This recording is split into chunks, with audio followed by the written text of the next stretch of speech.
The story begins on Mustafar, inside Vader's dark and menacing castle. A hooded man stands in the presence of a powerful energy, speaking and worshipping one who seems to be his master.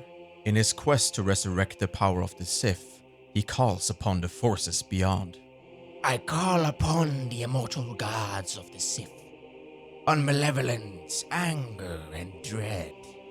Reach across the stars, spirits of the obsidian flame.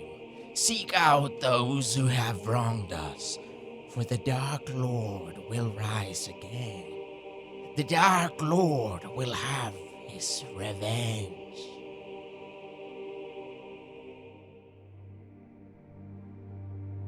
At the Graph Archive on Orcus 2, a young man, Milo, is looking through the archives of the abandoned library with the assistance of his droid Crater, and next to him, his sister, Lina, projected through a hologram.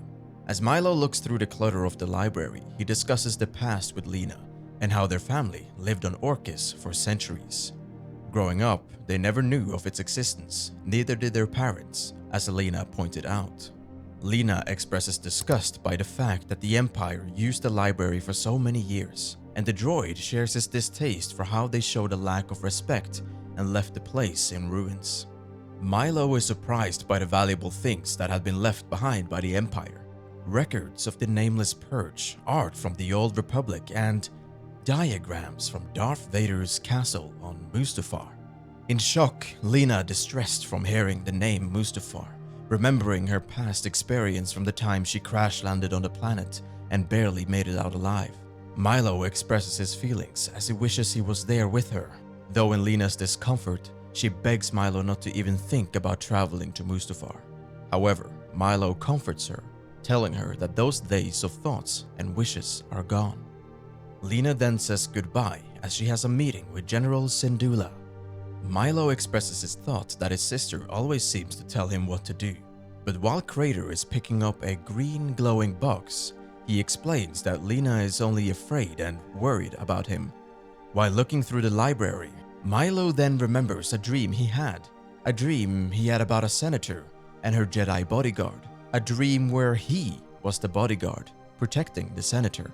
While Milo speaks, Crater looks deeply into the glowing box, as if he had found something unusual.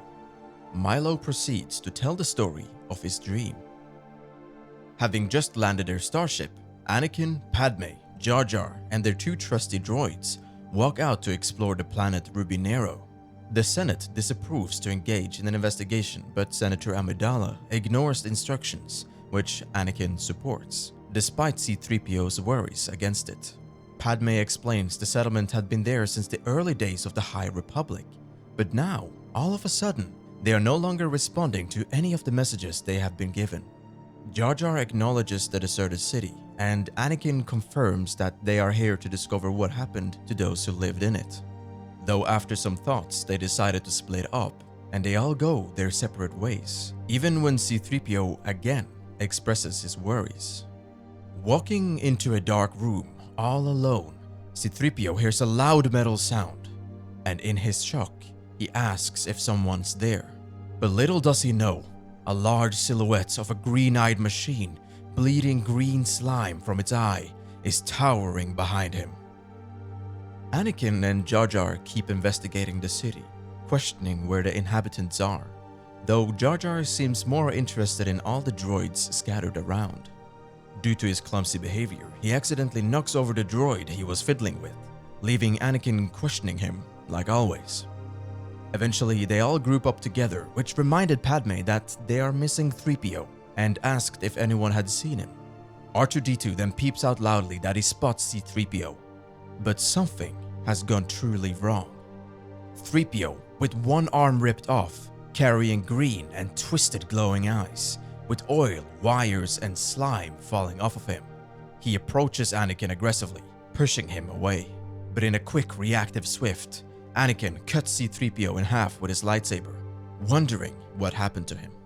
As 3PO's body is laying on the ground, Anakin apologizes to him, but then he notices the cables from 3PO starts to rise from the ground, and all of a sudden, C-3PO stands before him, resurrected from the dead. 3PO shoots his cables at Anakin, wrapping them around his Mechno arm and his body. But C-3PO is not the only one, for the droids that were scattered around the city, now awoken by the unknown twisted evil, attacks Jar Jar and Padme at the same time. One of the droids manages to capture Jar Jar, pulling him down on the ground, letting the other droids surround him with their darkness.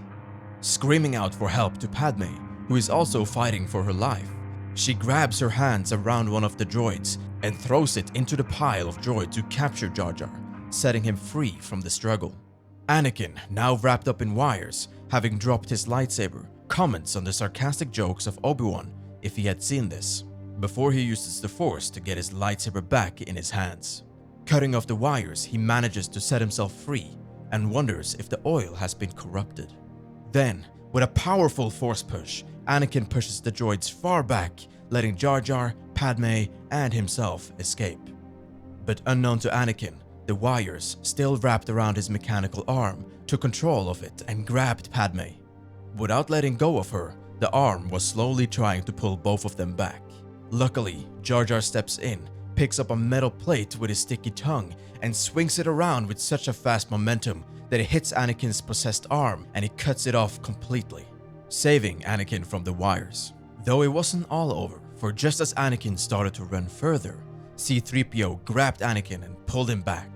But then, all of a sudden, R2-D2 jumps in between, attacking C-3PO to save Anakin's life. However, this came at a cost, a great sacrifice which turned R2 into one of the evil droids. Anakin, looking at his corrupted friend, who sacrificed his life to save his master. Feeling lost and sad, Anakin freezes up. But he is quickly reminded by Padme that there is nothing they can do, but that R2's sacrifice should not be wasted. Jar Jar, Anakin, and Padme manage to escape with their ship, leaving the droids for good. The droids standing on the ground are looking up at the flying spaceship, calling out their master. Disbelieved with what they just experienced, Anakin and Padme are troubled by the thought of what happened to the settlers of the city. They saw no body, no remains, no mark of life. What happened to them? Anakin asks Jar Jar for his opinion, but receives no response. Looking back at Jar Jar, he sees something truly horrifying. Jar Jar, corrupted by the evil, twisted by the wires, attacks Anakin and Padme with the mission to kill. And that's when I woke up. Ain't freaky, eh? After telling his story about the dream, Milo expresses that he will not look at the droids the same ever again, but he reassures that he doesn't think anything terrible of his droid, Crater, as he would never hurt anyone. In the background, however, Crate is still looking at the green box, ignoring what Milo has to say. Milo suggests it was only a dream and that it carried no importance. But then, a fierce and powerful lightning strike hits Milo in the back, making him fall on the ground, leaving him unconscious or dead. Crate walks up behind his body. Yes, only a dream. I would never hurt anyone. Unless my Dark Lord commands.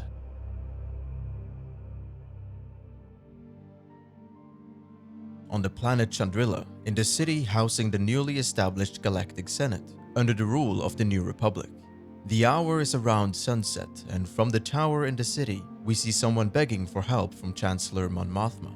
Milo's sister, Lina, tries to get the Chancellor to loan her a spaceship to travel to Mustafar to try and find her missing brother. She also explains to Senator Organa, standing right next to her, that he has been missing for some time, and that she has not heard from him since last time they talked, days ago. Lina tells the story of a dream she's been having, a vision of her brother being devoured by Darth Vader's castle. But despite her worries and conflicting dream, Chancellor Mon Mothma doesn't find enough justification to loan Lina a spaceship to try and find her missing brother, who may or may not be there. As the Chancellor leaves the room, she tries to ensure Lina that he will return, but Lina doesn't share her optimistic perspective on the matter. In a heartfelt attempt, Leia offers a solution to Lina by giving her directions to a local bar on the planet Amida, where she would find a pilot who would be willing to bring her to Mustafar. On the planet Amida, Lina walks through the neon-lit streets while rain is pouring down. However, just as she's about to enter, a person flies out of the door, splashing into the water on the ground, right in front of her. Curious to what all that was, she peeks around the door to look, and in shock, she recognizes someone. Jackson, the captain of the Rabbit's Foot. In the bar, Jackson is about to continue his story, and Lina wonders to herself why Leia would choose him as the pilot, given his unfavorable reputation in the galaxy. But Jackson continues his story, explaining that he keeps having a dream, a nightmare that has been recently haunting him every night. On the planet Kashyyyk, Jackson is having a troubling argument with a gray-haired Wookiee. Things are escalating, but all of a sudden, a well-known face turns up behind Jackson. Han Solo, captain of the Millennium Falcon, and next to him, his best friend, Chewbacca. Sarcastically greeting Jackson, Solo wonders what's going on. Jackson explains the Wookiee is preventing him from transporting Sava berries to the huts. However, Solo elaborates, telling him that there's a traditional festival undergoing where no transports are allowed. Because Solo is tooling with Jackson, he fuels into anger and decides to enter his spaceship, ignoring Han Solo and the Wookiees. Without consideration, Jackson starts to fly up to complete his mission by delivering the berries. But something happens to Chewie. His head starts to hurt as he screams in agony. The gray-haired Wookiee shouts in shock, realizing what is happening. Not believing in superstitions, Han Solo tries to calm them down and himself, but it doesn't work, for in a massive loud scream, Chewie's eyes turn bright and menacing, completely ignoring Han Solo calling out his name. In the ship, Jackson tries out the berries, although he spits them out of disgust from their bitter taste. But then, from a blunt force, he falls headfirst into the berries, thinking it could be a tractor beam. Little does he know that a massive Chewbacca, now a beast of evil, grabbed his spaceship, shaking him around and preventing him from leaving Kashyyyk. He runs over to his cockpit and sees from the console that is Chewbacca, holding him back, in shock, thinking they were friends. But Chewie didn't seem to care, and he crushed the spaceship in his fist, destroying it all. Even Jackson's personal droid, Mel, was trapped and squashed into pieces. Firing his blasters, explosions and destruction all around him, he finds a hole and jumps out of the ship, just in time. Landing on the ground, he starts complaining, but Chewie throws a giant metal piece at Jackson. Luckily for him, Han Solo rescues both Jackson and the Wookiee from getting hit by jumping in, grabbing them both. While Solo, Jackson, and the Wookiee argue who's to blame, Chewbacca picks up a huge tree and starts destroying everything around him, including attempting to crush Jackson and the others. Holding themselves for their daring life on some jungle vines, Han Solo believes he can help Chewie by talking to him. However, he's greatly mistaken and captured by Chewbacca. In a desperate decision, the gray-haired Wookiee hands over a big berry to Jackson, though Jackson, in denial, doesn't want to eat another bitter berry. But before he could continue his sentence, the Wookiee throws the berry into Jackson's mouth, forcing him to eat it. Jackson then feels something strange and unknown to him. Jackson, now a Titan the same size as the Wookiee beast, going head-to-head with Chewbacca. They start to brutally fight each other, swing after swing, causing destruction and chaos all around them. Eventually, Jackson manages to kick Chewbacca in the stomach with his best foot, knocking him down on the ground. Struggling to keep on fighting, the magic fades away, and both shrink to their normal size. But Han Solo is not pleased with the outcome, for his precious Millennium Falcon has met its demise during their battle. Fueled by anger, Solo grabs a fruit from the old Wookiee, shouting at Jackson, and eats the berry right in front of his face. Jackson begs Solo not to do anything rash, but it's too late. Now, a towering monster of evil, Han Solo screams after Jackson and chases him down for his revenge. Back at the bar, Jackson finishes his story, explaining that there's no wonder why he hasn't slept. But from behind, he hears a new voice, a voice of Lina. Lina explains to him that Jackson is not the only one having to deal with these nightmares. In her approach, she tells Jackson that Princess Leia sent Lina to him, as Lina required a pilot. But Jackson had enough of working with Leia and Solo because of the trouble they caused around the galaxy, denying Lina's request. In her last attempt, Lina brings up her nightmares again, telling Jackson that her brother also had them before he went missing. Lina is certain the dreams have a deeper meaning, something which cannot be good, something which is truly evil. Milo's droid lands the spaceship and continues to carry Milo. There, he meets up with his master. Welcome back to Mustafar, loyal droid. Thank you, Master. I have brought the sacrifice as you commanded. Yes, soon they will arrive, all of them, and learn the true meaning of fear. Two people are inside the outpost. They are talking about past events while repairing the station. Skrit looks back at the good times of the past, the adventures and dangers they both had to go through. However, the man with the long and thick orange beard, Hud, seems to be a bit agitated and replies to his peaceful friend, recalling the time he nearly died over and over and the time he was brutally tortured. Noticing the negative energy from Hud, Skrit asks what has gotten into him.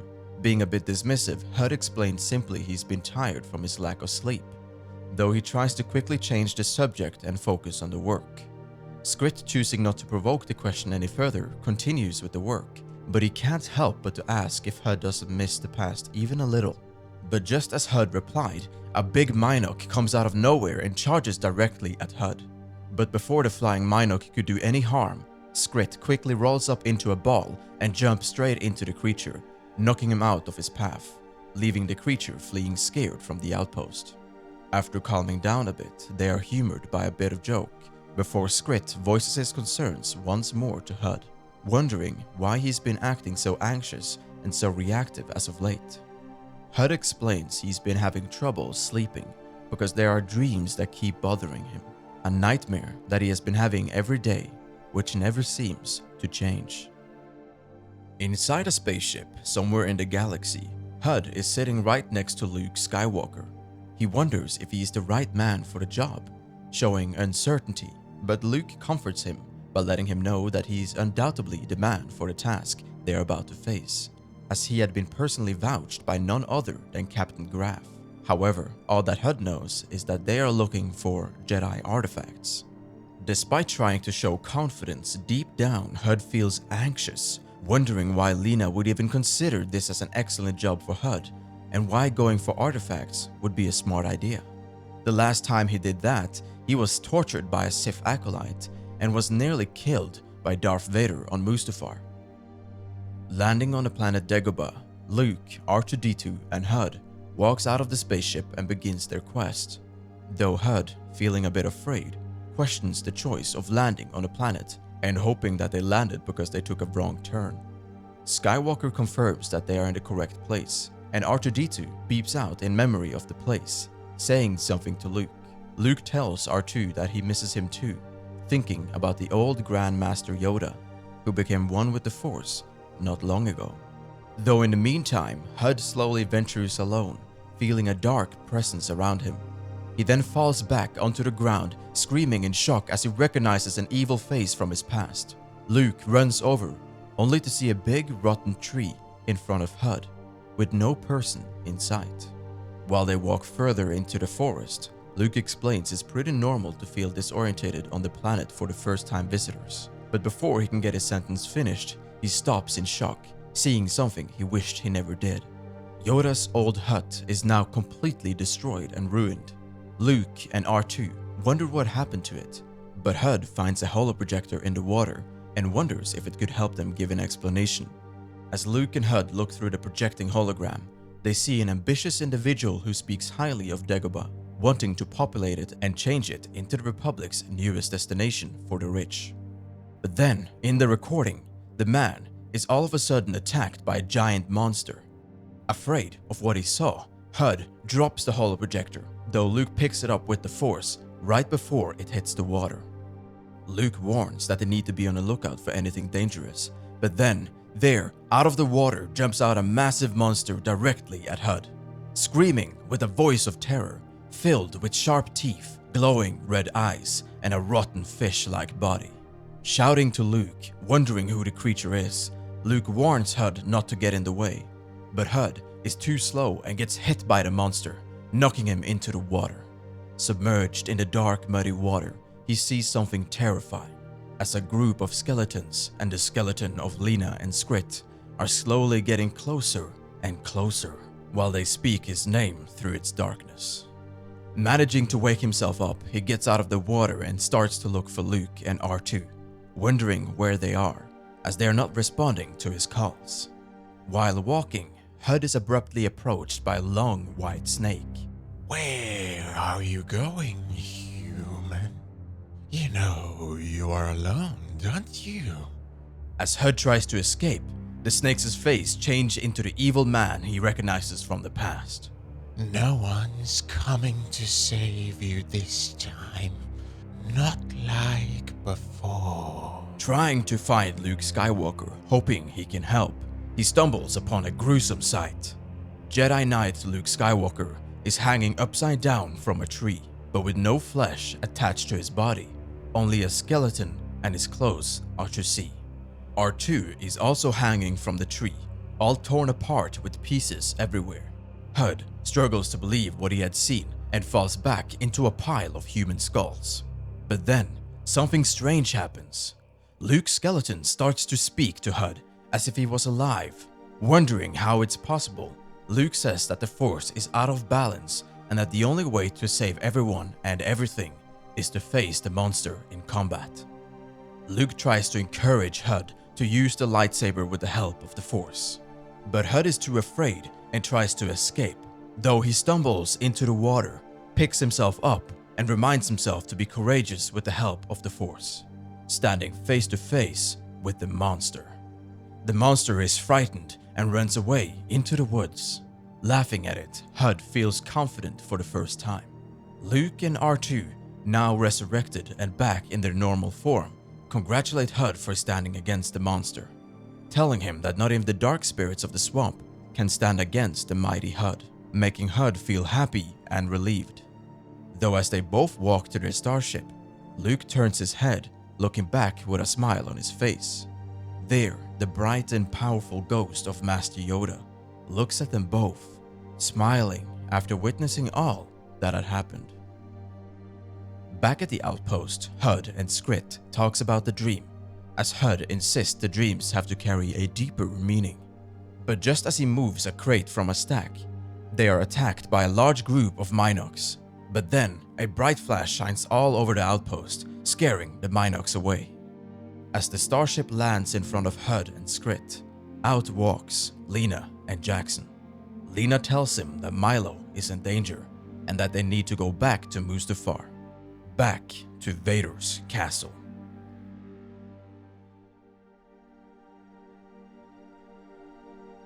The entire crew is getting closer to Mustafar, now chased by TIE fighters from the remnants of the Galactic Empire. Feelings are heated, and the crew on the board on the spaceship are having issues dealing with the situation. Skrit complaining how the ship is going to be the death of them. Hud being scared for his life, holding his hands around the chair behind Skrit, while Jackson is trying to put the blame on the TIE fighters hunting them down. Hud fuels up in frustration, agonizing over the mission to rescue Milo, who might not even be there, though Skrit points out in Lina's defense that all the clues so far are leading to Mustafar. And Jackson adds upon that, bringing up the nightmares they have all had. In his frustration, Hud insults Jackson by pointing out not knowing who he was. After Jackson defends his name and ship, Skrit calls the ship a piece of junk and a joke. Now, more heated than ever, they start to argue over each other, threatening to fight. But Lina, standing alone in the background, has had enough of their nonsense. She screams out their names and demands that they stop shouting. Everything went quiet, though something wasn't right. Confused about where Hud and Skrit have gone, she calls out their names. Even the TIE fighters are non-existent. Leaving her confused, she asked loudly where all of them went, but also denying that they simply couldn't have vanished. However, all she heard was a voice coming from the captain's chair. You sure about that? Lina gasps in shock, realizing it's not Jackson. No, Lina. It's not. Lina, as she moves further back into the spaceship, she asks who the little boy is. Your worst nightmare. The boy uses the force to throw one of the chairs directly at Lina, though just in time, she manages to dodge the flying chair. Afraid for her life, Lina starts to run further into the starship. Yes, that's it. Run, little girl. I like it when they run. Not understanding what's going on, Lina tries to find the rest of the crew, as nothing of what's happening makes any sense. Sense? What are you talking about? Only a child thinks the galaxy makes sense. But you are a child, aren't you, Lina? Her whole body now transformed into a younger version of herself when she was only a little kid. Noticing the changes, she denies the transformation in shock, though the little boy is still chasing her. Little Lina Graff, so lost, so alone, just like always. No family, no droid, not even your brother. Trying to run from the kid, Lina finds a dark room and hides in it while she speaks to herself, trying to calm down by recognizing that what she's experiencing isn't real, that she simply can't be a child anymore. But Lina stumbles backwards and falls into a pile of metal parts. But while trying to get up, she finds someone known, someone who she cares about, Crater, the bot. In shock, she asks if it's him, but the bot tells Lina to be quiet, as the little boy will be able to hear her speak. Lina. Lina. Come out, Lina. I only want to play. Lina hides in the room, hugging the head of her droid with a tight grip, while the boy is looking for her. Lina? I'll find you, Lina.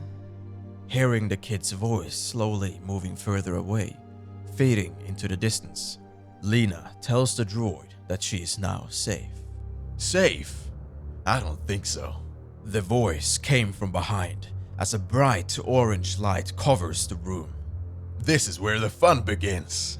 Screaming loudly, Lina looks upon the menacing ghost of Anakin Skywalker, who is holding a lightsaber emitting flames from its hilt. With the devil's Sith eyes, he looks down upon Lina, smiling and amused by her frightened expression. The ghost swings his lightsaber at Lina, but misses and cuts off the door behind her.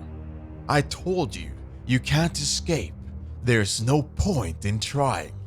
But Lina has had enough and tells the ghost right in his face that she's not afraid of him, whoever he might be. Though the ghost aimed for a kill, luckily, Lina manages to jump through the door behind her, saving herself from the wishes of Crater. As she escapes, Crater also tells her to save Milo.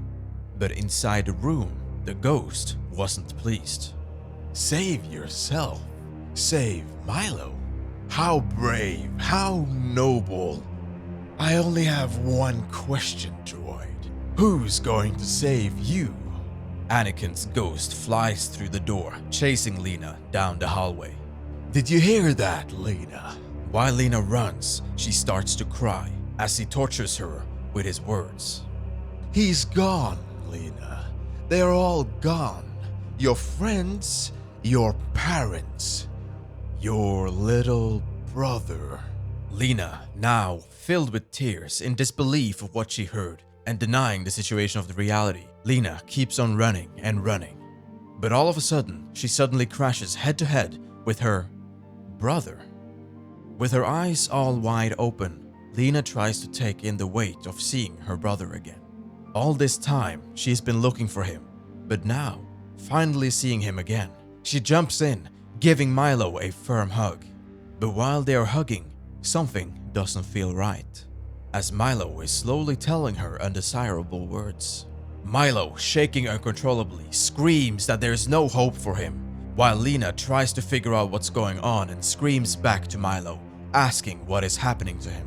The presence and darkness of the little boy and the ghost dominate Milo while he is in denial, telling Lina to forget about him and save herself instead. Milos' head hurts, he's starting to sweat, and Lina tells him that she won't leave him. She will fix the problem, and she will find Vader. But then his eyes turns bright and orange, into evil, dominating Sith eyes. Milo tells her sister that he has now become the new Darth Vader. Vader reborn, Vader renewed. The triumphant Vader, her former brother, lifts up his arm and force chokes Lina, slowly suffocating her to death. In the spaceship, Lina jumps from the nightmare. Taking a second to realize where she is, she hears the voice of Jackson speaking through the console in her room. Jackson tells her that they are getting close to Mustafar, but Lina, not yet fully awake, gives a delayed response. Though as Jackson is about to finish his sentence, his communication is suddenly interrupted by a harsh sound, shutting off their connection completely. She runs over to the cockpit, shouting out to Jackson's name. But through entering the door, a tall and powerful figure stands above her. What did I tell you, girl? Your friends are gone, as is any hope you have of saving your brother.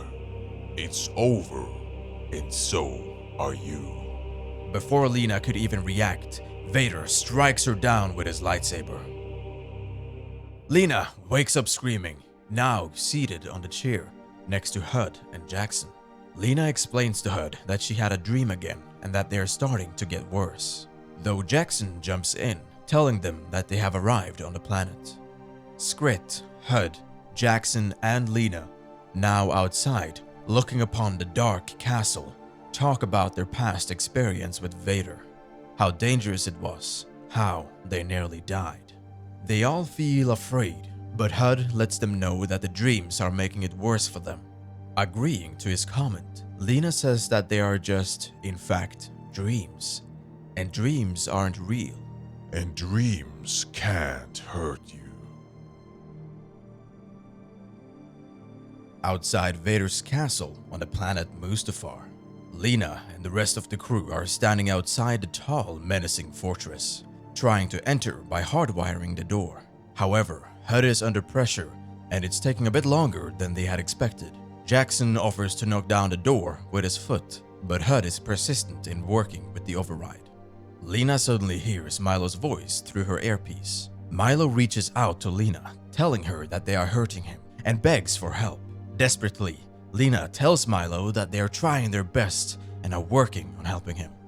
Having had enough of waiting, Jackson knocks down the door, leaving Hud a bit speechless. Skrit, however, positively acknowledges Jackson's punctuality before they start walking into the castle. As they walk down the stairs, everything around them becomes darker and darker as the light behind them fades away. Having brought up the worry that there might be someone else in the castle, Jackson teases Hud that Vader's dead, that he is toast, stating he won't return. But then, a tall figure wearing Vader's helmet approaches them aggressively. As a quick reaction due to the dark presence, Jackson shoots his blaster and wonders why no one once stayed dead in the galaxy, asking a very reasonable question. Though the dark figure deflects the blaster shot one after one with his blue lightsaber. Realizing blaster won't do, Skrit and Hud team up by having Skrit roll into a ball and letting Hud throw him into Vader's face. Having thrown it so hard, the helmet knocks right off and lands on the ground in front of them, though Lina thinks it was too easy. Then, as it's laying on the ground, the helmet spits out electricity from the wires inside, and all of a sudden, their names are spoken with a very recognizable voice, at least to Lina. Lina picks up the helmet and pulls out the electrical head inside of it. To her surprise, Crater, their personal droid, was controlling the fake Darth Vader.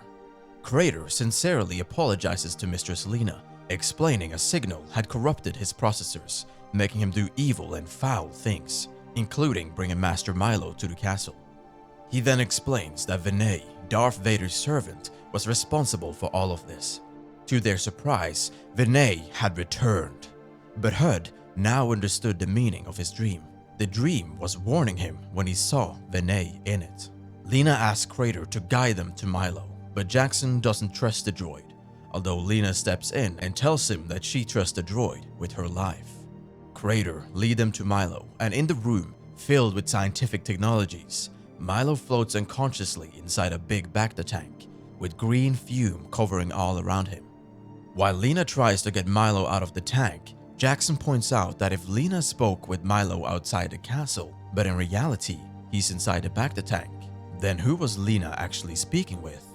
Though Lina, so desperate to get Milo out, doesn't consider Jackson's point enough before they are struck with a powerful lightning shock, having them fall on the ground, leaving them knocked out. Lina wakes up slowly, adjusting her eyes to her new surroundings, wondering what is going on. This is your destiny, Lina Graf. Your destiny, and my revenge. His revenge. Lina demands Vinay to release her, but he won't do it, not before his mission is complete. Oh, you'll be released, but only after the ritual is complete.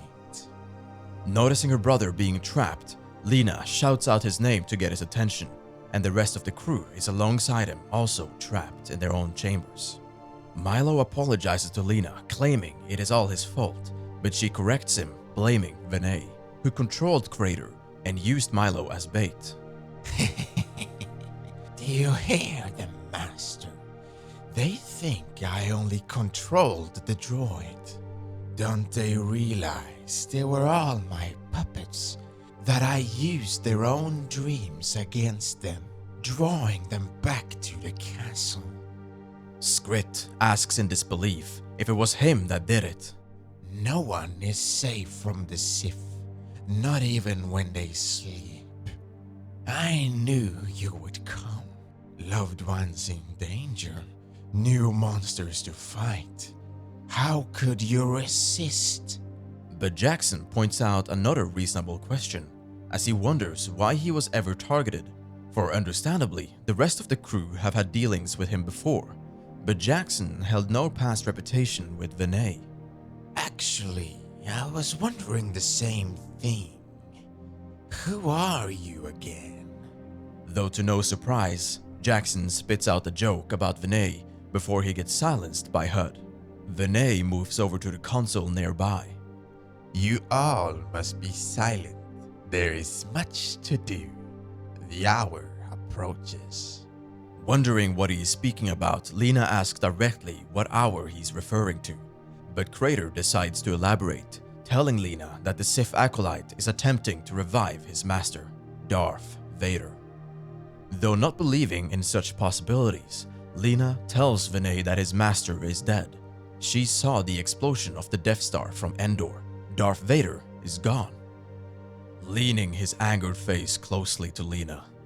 As you were there where he perished, so shall you be here when he rises again. No, more than that. You shall be the means of his resurrection. Though, certain to her belief, she rejects his point of view. Vinay's eyes open up as he looks up to the sky, answering his master. Yes, Master. I hear you, Master.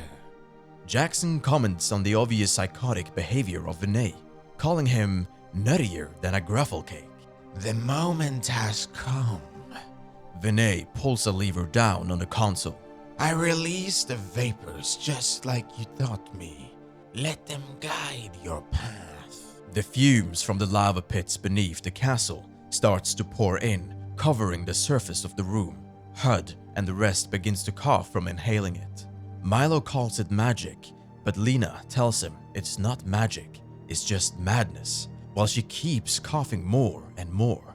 Do you hear her, Master? She doubts you, doubts your power.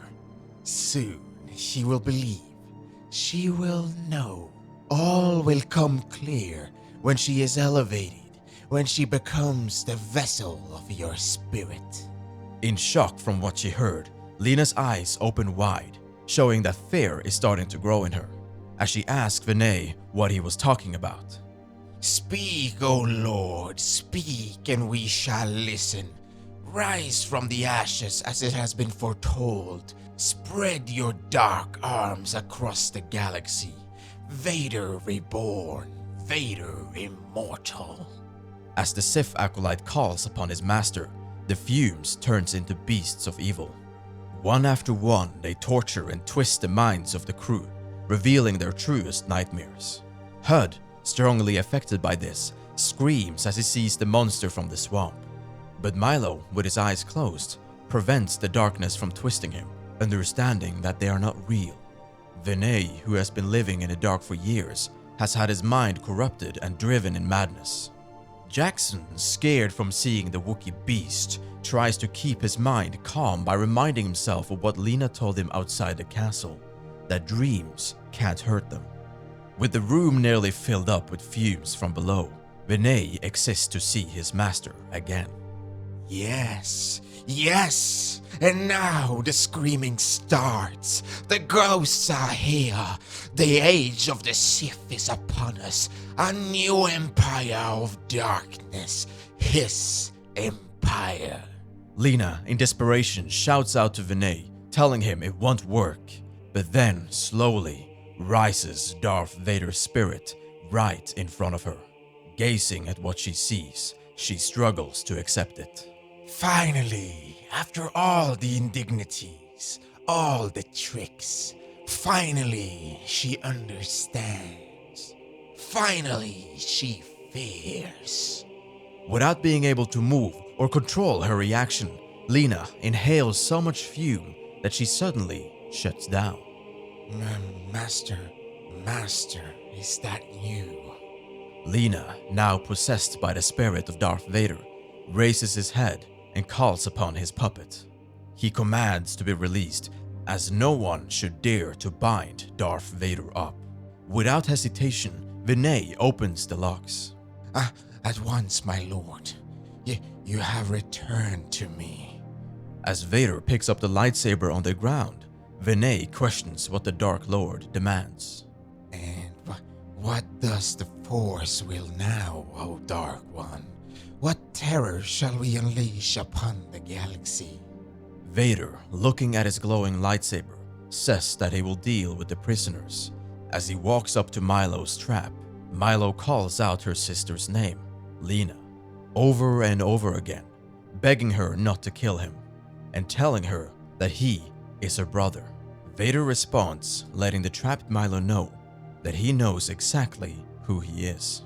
But just as the darkness is about to unfold, to everyone's surprise, Lina swings her lightsaber at the machines close by Milo, disabling his entrapment. What? No! This isn't possible. The spirit of my lord consumed you. I saw it with my own eyes. It was all a ploy designed by Lina to trick Vinay into thinking she had been possessed by the spirit of Darth Vader. She tells him the fumes have only one purpose and function, to reveal what one fears the most. And in this case, Vinay fears his master more than anything else. Out from behind, Milo jumps in, striking Vinay hard in the face, knocking him backwards into the chair, where he is trapped by the locks. No!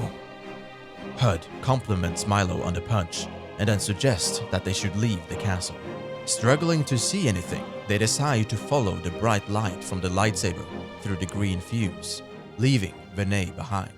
No, you can't leave me here. You can't leave me trapped. But through the darkness of the castle, a voice bleeds into his mind. Why, Renee?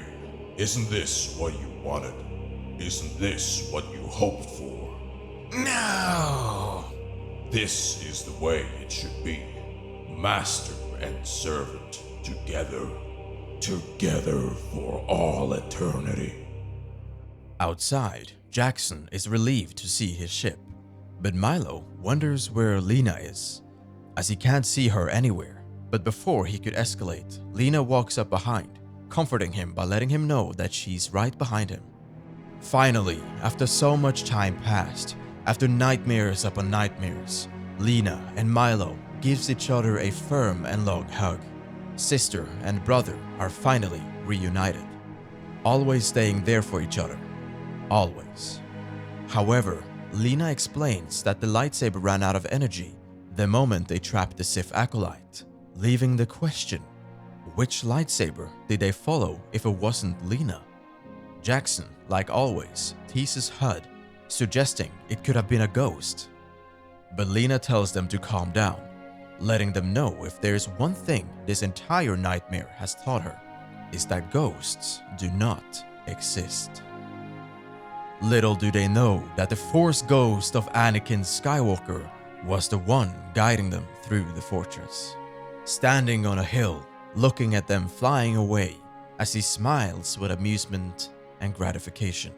Darth Vader might be dead, but Anakin Skywalker never left.